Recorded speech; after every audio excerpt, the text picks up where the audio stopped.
Great awakening, everyone. It's been a few days. Got some.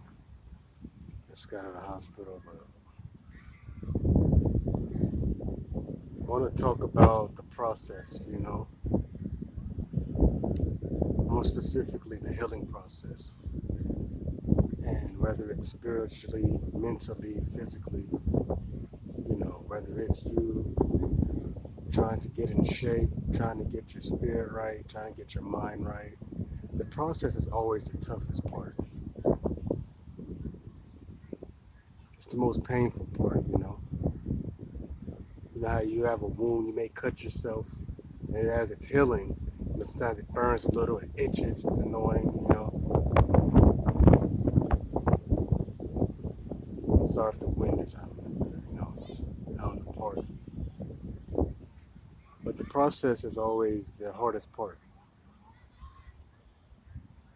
When we're going through these parts, and I'm speaking to myself because I'm actually going through that process now.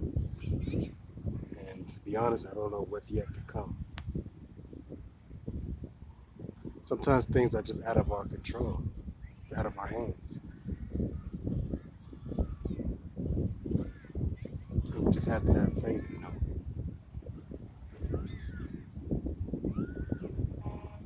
Because even though the world is going through some dark times, there's always light at the end of the tunnel. It's a cleansing process, whether it's individually, but it's really globally, universally, if that's a word. But it has to happen. Transformation.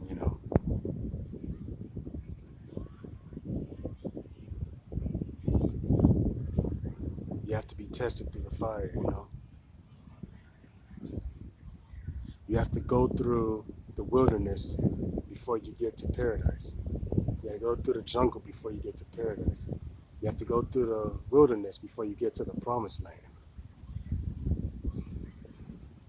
And while you're going through this process, you'll be grateful for it at the end. Sometimes the process takes forever. Sometimes the process started when you were a kid and you're in your adult years and you're still going through that process, but you'll greatly appreciate it. Because once you get to the promised land, you'll realize if I didn't go through that process or didn't have certain experiences, I wouldn't be who I am, or I wouldn't appreciate where I am, or you know, you wouldn't have, honestly, you wouldn't be ready for the promised land. And that's in everything. Whether you get a job or you're in a new environment, and being that you went through certain experiences in your life, you're kind of equipped for that situation. You know. So I just want to give a word of encouragement, and and also I'm speaking to myself because sometimes we have a lot of things going on in our mind, so we have to speak to ourselves. It's going to be all right. Just let go. Sometimes you just gotta let go. Great awakening.